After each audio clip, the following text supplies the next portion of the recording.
আসসালামু আলাইকুম প্রিয় ভাই ও বোনেরা। আজ আমি আপনাদেরকে শেখাবো সূরা কাউসার পড়লে কি হয় এবং কি লাভ হয়। আপনারা অনেকেই শত্রুর অত্যাচারে অতিষ্ঠ হয়ে গেছেন, কোনোভাবেই শত্রুকে ধ্বংস করতে পারছেন না এবং শত্রুর হাত থেকে নিজেকে মুক্ত করতে পারছেন না। আজ আমি সূরা কাউসারের বিশেষ এবং পরীক্ষিত একটি আমল নিয়ে আপনাদের সামনে উপস্থিত হয়েছি, যা সরাসরি কিতাবের মাধ্যমে আপনাদেরকে বুঝিয়ে দেব এবং শিখিয়ে দেব। আপনি আজকের এই আমলটি করে শতভাগ ফলাফল লাভ করবেন। অবশ্যই আপনার অত্যাচারী শত্রুর বিরুদ্ধে এই আমলের প্রয়োগ করবেন, অন্যথায় সাধারণ মানুষ অথবা পরীক্ষা করার জন্য হলেও নির্দোষ মানুষের ওপর এই আমলের প্রয়োগ করবেন না।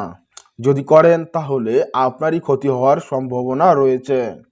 দেখুন বন্ধুরা, অনেকেই আমাদের ভিডিও দেখেন, কিন্তু অনেক সময় আমরা কিতাবে না নিয়ে আমরা লিখে আপনাদেরকে বুঝিয়ে থাকি যে এইভাবে এইভাবে কাজটি করুন, সাফল্য পাবেন ইনশাল্লাহ। কিন্তু আপনারা অনেকেই এটা ভাবেন যে আমি হয়তো মন গড়া তথ্য লিখে আপনাদেরকে দিচ্ছি। আসলে এটা না, আমি সরাসরি কিতাবের মাধ্যমেই কিন্তু আপনাদেরকে বোঝাই, যাতে আপনারা বুঝতে পারেন। এই জন্য সাদা কাগজের মধ্যে লিখে আপনাদেরকে বুঝিয়ে দেই।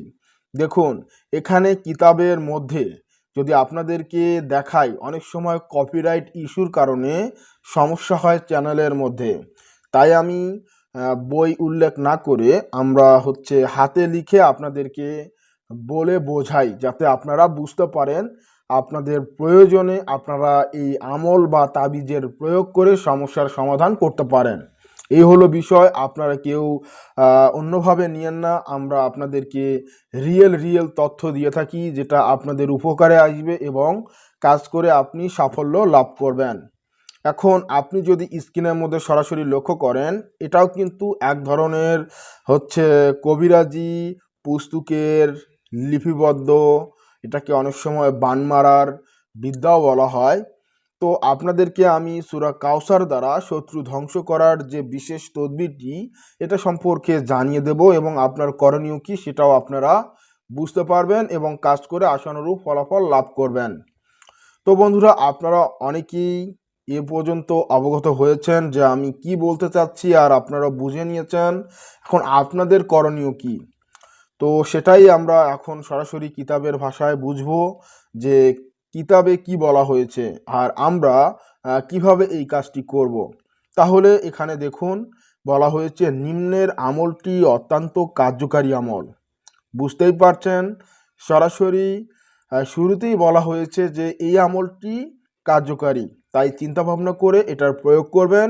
অহেতুক পরীক্ষা করার জন্য বা নির্দোষ কোনো প্রাণের ওপর এটার প্রয়োগ করবেন না। জালেম অত্যাচারী শত্রুর বিরুদ্ধে এটার প্রয়োগ করবেন, ইনশাআল্লাহ দ্রুত সাফল্য লাভ করবেন। তারপর এখানে বলা হয়েছে বিনা জাকাতেও এর প্রভাব পড়ে। এই বিষয়টা আপনাদেরকে মানতে হবে যে আজকের এই বিদ্যাটি বিনা জাকাতে, অর্থাৎ আমরা অনেক সময় সিদ্ধি লাভের জন্য 41 দিন 21 দিন আমল করে থাকি। সেই আমলটাই হলো, এই যে আমলটা করতেছেন এটার একটি জাকাত, মানে 21 দিন বা 20 দিন পর্যন্ত যে আমল আমরা করি, সেটাই হচ্ছে ওই আমলের জাকাত। কিন্তু আজকের এই আমলটি করার ক্ষেত্রে কোনো জাকাতের প্রয়োজন পড়ে না, তবে আপনি চাইলে আগে থেকে জাকাত আদায় করে নিতে পারেন, এটা আপনার ইচ্ছা।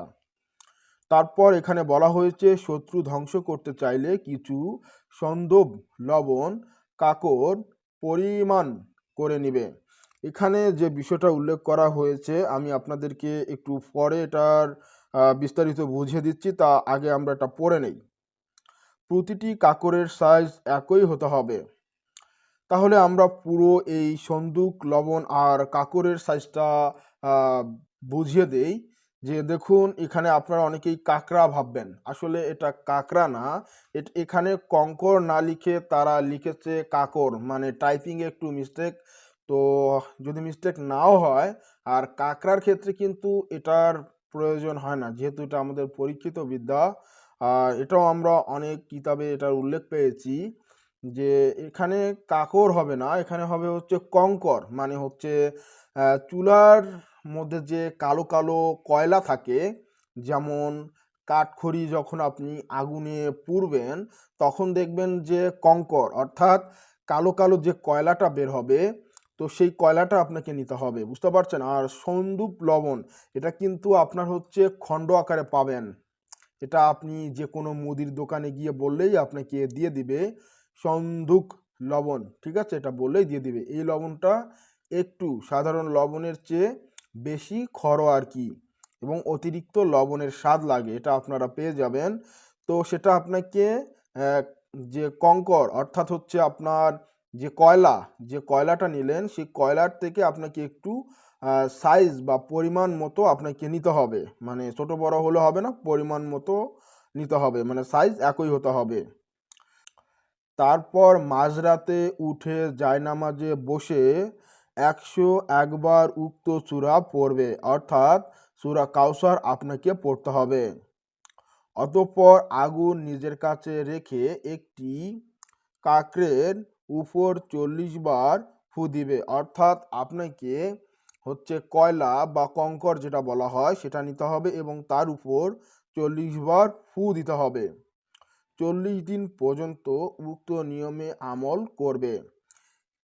এই যে এখান থেকে যদি আমরা যাই, অতঃপর যে বিষয়টা থেকে যদি আমরা এখন পর্যন্ত আসি, তাহলে এখানে যে বিষয়টা উল্লেখ করা হয়েছে, আপনাকে 21 দিন পর্যন্ত এই মানে 41 দিন পর্যন্ত আপনাকে এই আমলটি করতে হবে। দেখুন একটু আগে আমি 21 দিনের কথা বললাম, চাইলে আপনি 21 দিনও করতে পারেন অথবা আপনি 41 দিনও করতে পারেন, তবে আপনারা 41 দিন করবেন যেহেতু কিতাবে বলা হয়েছে। আর আমলটি হলো আপনাকে প্রতিদিন নির্দিষ্ট সময়ে একটি যে কঙ্কর অর্থাৎ কয়লার উপর আপনাকে এই যে সূরা কাউসার 40 বার পাঠ করে ফু দিতে হবে এবং প্রতিদিন প্রতিদিন টানা 41 দিন আপনাকে এই কাজটি করতে হবে, বুঝতে পারছেন। আর অবশ্যই এই আমল চলাকালীন সময়ে নিরামিষ খেতে হবে, মাছ মাংস কোনোভাবেই খাওয়া যাবে না, খেলে আপনার এই সাধনটা ভঙ্গ হয়ে যাবে। আর এটা হচ্ছে জাকাত, এই জাকাতেরও প্রয়োজন নেই, সেটা শুরুতেই বলা হয়েছে, বিনা জাকাতেও এর প্রভাব পড়ে। তো এখন দেখি কি বলা হয়েছে। সূরা কাউসার নিম্ন নিয়মে পড়বে। শত্রুর নাম আফতার শব্দটির সাথে নিবে, ইনশাআল্লাহ শত্রু ধ্বংস হবে, ইহা পরীক্ষিত আমল। এখন এই বিষয়টা যদি আমি একটু আপনাদেরকে বোঝাই, তাহলে আপনারা এখানে বুঝতে পারবেন যে আমলটা কিন্তু এতটুকুই, সম্পূর্ণটা কিন্তু আপনাকে বুঝিয়ে দিলাম, তারপরেও কিতাবে যে বিষয়টা উল্লেখ করা হয়েছে এটা হচ্ছে পুস্তকের বিদ্যা, আমি যে আপনাদেরকে বলছি সেটা হচ্ছে গুরুবিদ্যা। আপনারা আমার কথাগুলো মনোযোগ দিয়ে শুনবেন, কেননা গুরুবিদ্যা আপনি শুনতেছেন। কিতাবে সব কিছু উল্লেখ থাকে না, কারণ কিতাব সবার জন্য নয়, কিতাব হচ্ছে তাদের জন্য যারা এই বিষয়ে জ্ঞান সম্পূর্ণ বা অভিজ্ঞতা লাভ করেছেন তাদের জন্য। তবে আপনারা যারা সাধারণ মানুষ রয়েছেন বা যারা এই কাজের দিকে একটু আগ্রহী বা কাজ করার ইচ্ছা বা বাসনা রয়েছে, তারা কিন্তু এই কিতাবের মাধ্যমে কাজ করতে পারবেন এবং আমার আলোচনাগুলো আপনার একটু মাথায় রাখবেন যেন আপনি বুঝতে পারেন, ঠিক আছে। আর যাতে সাধারণ মানুষ এটা প্রয়োগ করতে না পারে সেজন্য এখানে এমনভাবে মানে বলা হয়েছে, আপনারা কিন্তু অনেকেই বুঝবেন না, এখানে আমি আপনাদেরকে পড়িয়ে দিলাম বাংলায়, তারপরে কিন্তু আপনি বোঝেন নাই, তখন বুঝেছেন যখন আমি আপনাকে ব্যাখ্যা করেছি, ব্যাখ্যার মাধ্যমে আপনাকে আমি বুঝিয়ে দিয়েছি, তখন আপনি স্পষ্টভাবে বুঝতে পারছেন, তাছাড়া আপনি এতক্ষণে কোনো কিছুই বুঝতে পারেন নাই। তো বন্ধুরা যাই হোক, আশা করি আপনারা পুরো বিষয়টা একটু হলেও বুঝতে পেরেছেন, ধারণা লাভ করেছেন। এখন যে বিষয়টা নিয়ে আলোচনা করছি, আপনারা এখানে দেখতে পাচ্ছেন, এটাই হলো সূরা কাউসারের আরবি উচ্চারণ। অনেকেই অবগত হয়েছেন আবার অনেকেই অবগত হন নাই, আপনাদের সকলের জন্য বিষয়টি আরো ভালোভাবে বুঝিয়ে দিচ্ছি। দেখুন এখানে বলা হয়েছে, ইন্না আতাইনা কাল কাউসার ফাসাল্লি লিরাব্বিকা আনহা ইন্না শানিয়াকা হুয়াল আফতার। আর এখানে বলা হয়েছে শত্রুর নাম তারপর হচ্ছে আফতার বলতে হবে। ঠিক আছে? তো আমরা এখান থেকে হচ্ছে ইন্না আতায়না থেকে শুরু করে আমরা সানিয়াকা হুয়াল এই পর্যন্ত রাখবো। তারপর বলবো অমুকের ছেলে অমুক, এই যে আফতার। ঠিক আছে? মানে বলতে হবে শেষে। তো যদি মেয়ে হয় তাহলে অমুকের কন্যা অমুক আফতার।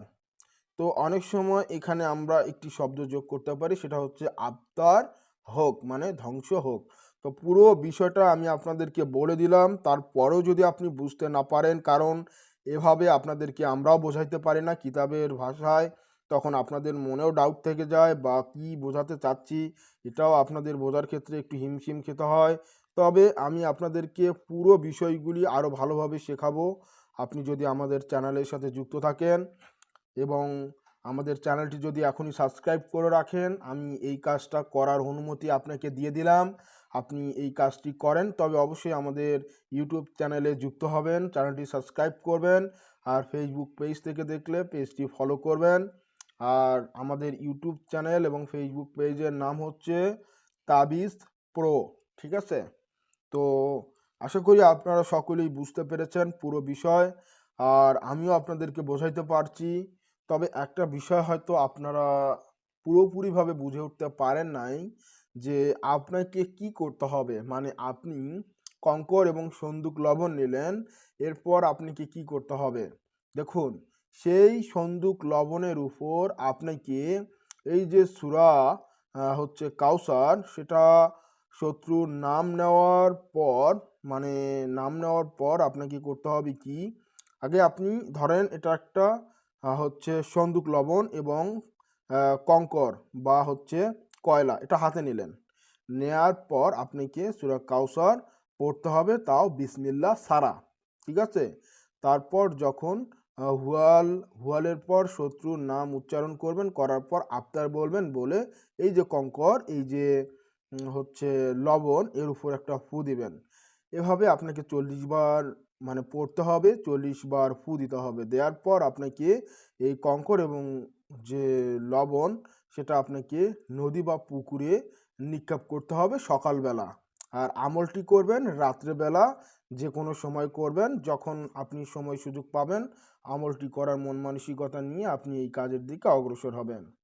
আশা করি আজকের এই ভিডিওটি আপনাদের সকলের উপকারে আসবে, আর সবাই আমার জন্য দোয়া করবেন যেন এ ধরনের ভিডিও নিয়ে আপনাদের সামনে উপস্থিত হতে পারি, আর আপনারাও যাতে উপকৃত হতে পারেন। কোনো ভণ্ডামো নয়, কোনো প্রতারণা নয়, আপনাদের সাথে আছি আমি, কবিরাজ সোহানুর রহমান সাগর। সকলেই আমার জন্য দোয়া করবেন, আমিও আপনাদের জন্য দোয়া করব, আল্লাহ যেন আপনাদের সকল ইচ্ছাকে পূরণ করে দেয়, আমিন। তো বন্ধুরা, ভালো থাকবেন, সুস্থ থাকবেন, খোদা হাফেজ।